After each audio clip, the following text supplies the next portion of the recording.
বঙ্গভবনে শপথ নিলেন দুই উপদেষ্টা সুপ্রদীপ চাকমা ও বিধান রঞ্জন রায়। প্রধান বিচারপতি হিসেবে সৈয়দ রেফাত আহমেদের শপথ।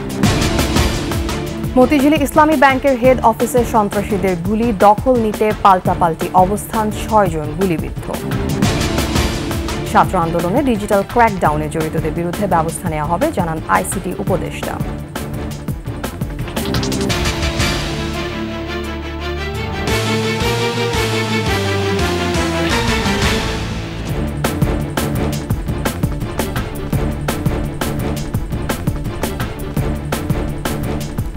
শুনছিলেন ফার্স্ট সিকিউরিটি ইসলামী ব্যাংক পিএলসি সংবাদ শিরোনাম। আমন্ত্রণ দুপুরের 21 সংবাদে, আপনাদের সাথে থাকছে আমি তাসলিমা আফিফা। দর্শক, 21 টেলিভিশনের সংবাদ একই সাথে সরাসরি দেখতে পাবেন আমাদের ফেসবুক পেজ www.facebook.com/2124online-এ। দর্শক, এতক্ষণ আমরা দেখছিলাম বঙ্গভবন থেকে দুই উপদেষ্টার শপথ গ্রহণ অনুষ্ঠান। এখন চলে যাচ্ছি মূল সংবাদে। ইসলামী ব্যাংকের নিয়ন্ত্রণ নিয়ে পাল্টাপাল্টি হামলার ঘটনা ঘটেছে। এতে রোববার সকালে ব্যাংকের 6 জন গুলিবিদ্ধ হয়েছেন, তাদের মধ্যে গুরুতর 3 জন। সবাইকে হাসপাতালে নেওয়া হয়েছে। বর্তমানে প্রধান কার্যালয়ের সামনে অবস্থান নিয়ে বিক্ষোভ করেন সাধারণ কর্মকর্তা কর্মচারীরা। তারা জানায়, এস আলমপন্থী অস্ত্রধারী সন্ত্রাসীরা এই হামলার ঘটনা ঘটায়। 2017 সালের রাজধানীর র্যাডিসন ব্লু হোটেলের সব পরিচালক ও এমডিদের তুলে নিয়ে ব্যাংকের মালিকানা বদল হয়। ব্যাংকটি দখল করে নেয় এস আলম গ্রুপ। এরপর থেকে ব্যাংকটির অবস্থা খারাপ হতে থাকে।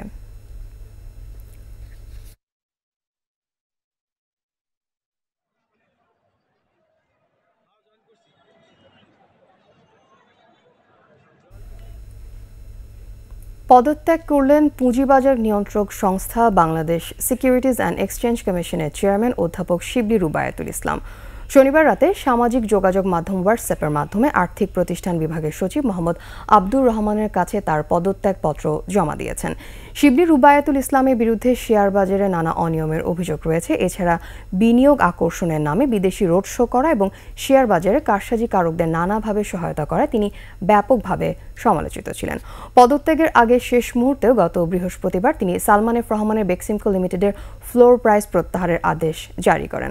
বাজার সংশ্লিষ্টরা বলছেন, সালমান এফ রহমানকে শেয়ার বিক্রি করে টাকা তুলে নেওয়ার সুবিধা করে দিতে কার্যালয়ে না এসেও বাসায় বসে তিনি এই আদেশ জারি করেন। পদত্যাগপত্র পাওয়ার পর এখন নিয়ম অনুযায়ী তার বিরুদ্ধে ব্যবস্থা নেওয়া হবে।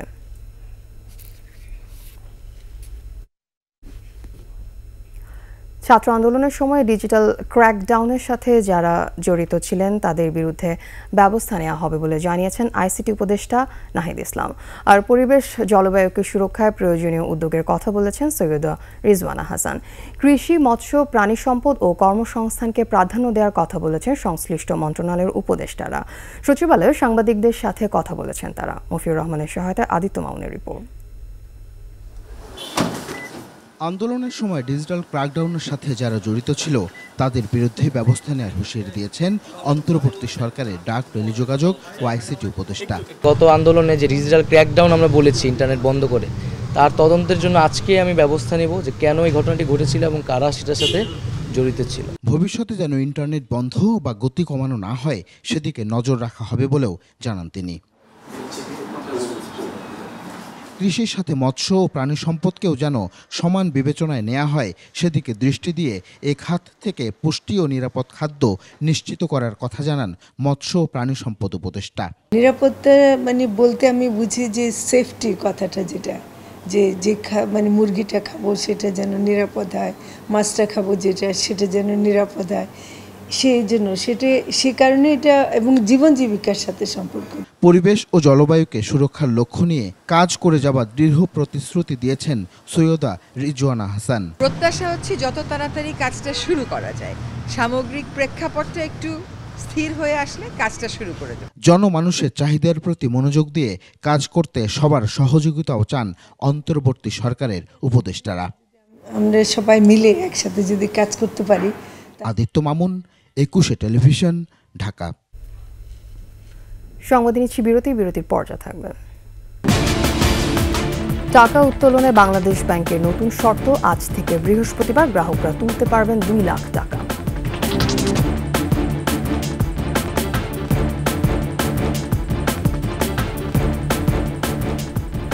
আপনারা দেখছেন দুপুরের 21 সংবাদ।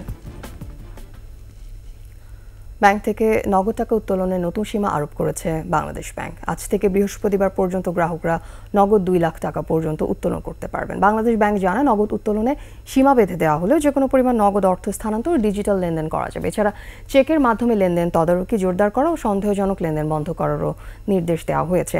কেন্দ্রীয় ব্যাংক আরও জানায়, নিরাপত্তার স্বার্থে ব্যাংক থেকে নগদ টাকা উত্তোলনের এই সর্বোচ্চ সীমা বেঁধে দেওয়া হলো। কেউ যাতে নগদ টাকা নিয়ে কোনো অস্থিতিশীল পরিবেশ তৈরি করতে না পারে, সেজন্য এই সিদ্ধান্ত।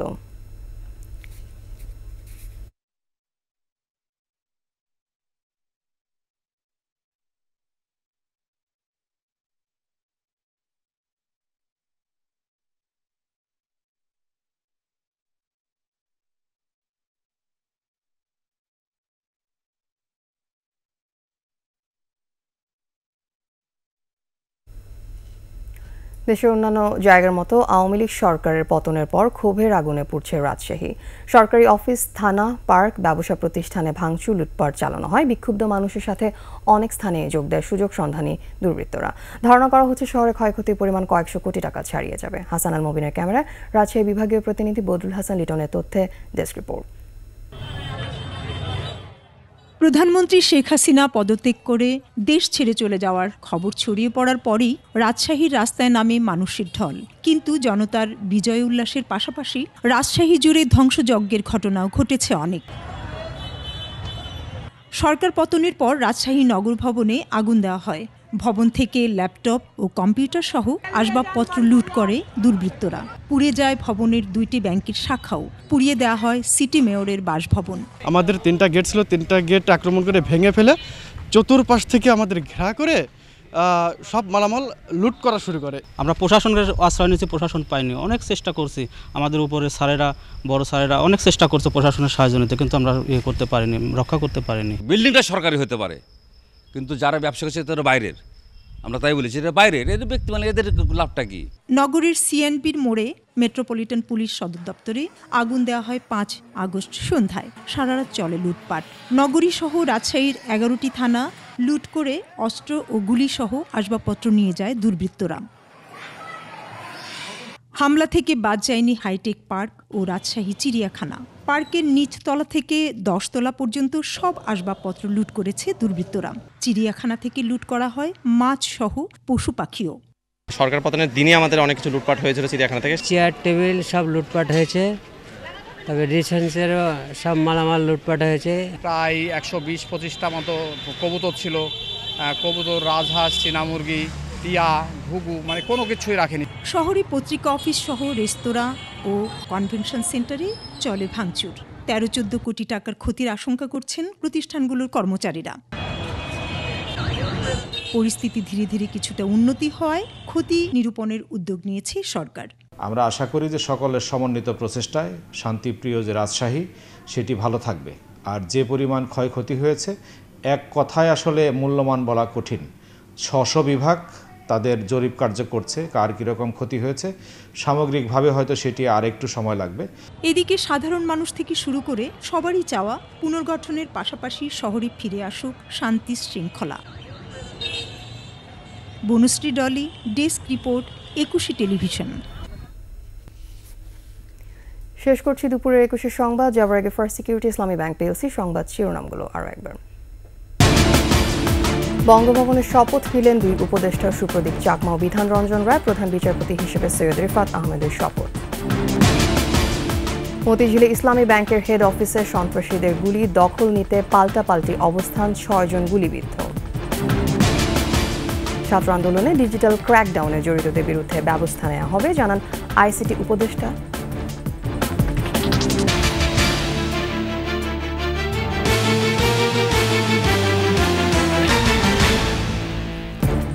সর্বশেষ খবর জানতে ডায়াল করুন 202 নম্বরে, ভিজিট করুন 21-tv.com এই ওয়েবসাইটে।